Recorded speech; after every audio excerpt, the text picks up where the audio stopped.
Hi everybody, this is Stephanie with West Cook Wild Ones, and I thought we would take a look at our preview Padlets together and look at some different gardens.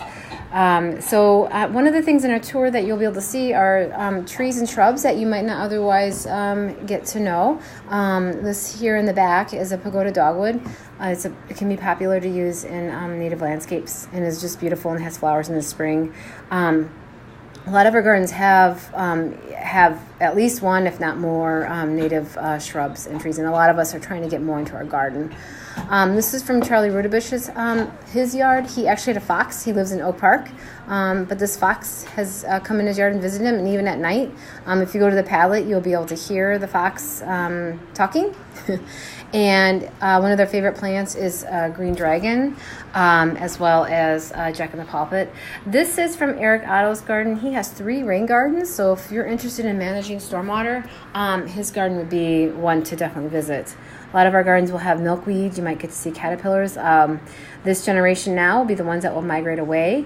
Deb's Big Backyard is on our tour as well. Lots of people who are interested in growing edibles as well as native plants should visit her yard. So she has a lot of space-saving techniques and is passionate about birds and plants so much in order to sustain them through all the seasons, migrating birds as well as the birds that reside here through the winter. Here's really important spring ephemerals. You might not get to see these, but hopefully gardeners will talk to you about some of the spring ephemerals they include that are critically important for our bumblebees and other native bees that emerge in the spring. And they need a lot more plants to use. There's not enough out there. This garden is just so beautiful. Royal catchfly, purple coneflower, Culver's root, and anise hyssop, as well as a bug hotel in the back. So it's a beautiful kind of arrangement of these pure prairie plants. This is a parkway garden. A lot of people ask about, putting plants in on a parkway, and it's definitely something to do and gives you a little bit more space to have all kinds of different plants. So a native rose, it's super lovely as well as beneficial. This is from Doug Shen's yard. Everybody loves to visit his yard. He has replicas of 4 different Illinois ecosystems: a wetland, woodland, savanna, and prairie. So, if you have some sun, you can visit his prairie. If you have shade, visit his woodland section. He also grows rare plants for Citizens for Conservation. And he returns the seeds back to them, and then those seeds go back out to restoration areas. And this is just a little scene from his pond.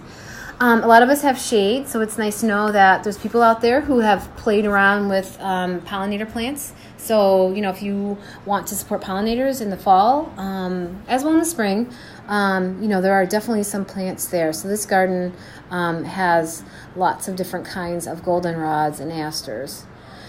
And this is MG's garden, and she still has her garden from Art Gara of Art and Linda's Wildflowers, and so he had it put in a long time ago, almost about 15 years ago, so Art's legacy lives on, and she invites her community in, as well as she has a meditation bench and other humanizing elements. So this is just really short little preview of our native garden tour, so hope that you can make it. You can register at tinyurl.com/WCWO 2018. I'm sorry, tinyurl.com/WCWO tour 2018, and then that will take you out to Eventbrite, and you can register there. Thanks.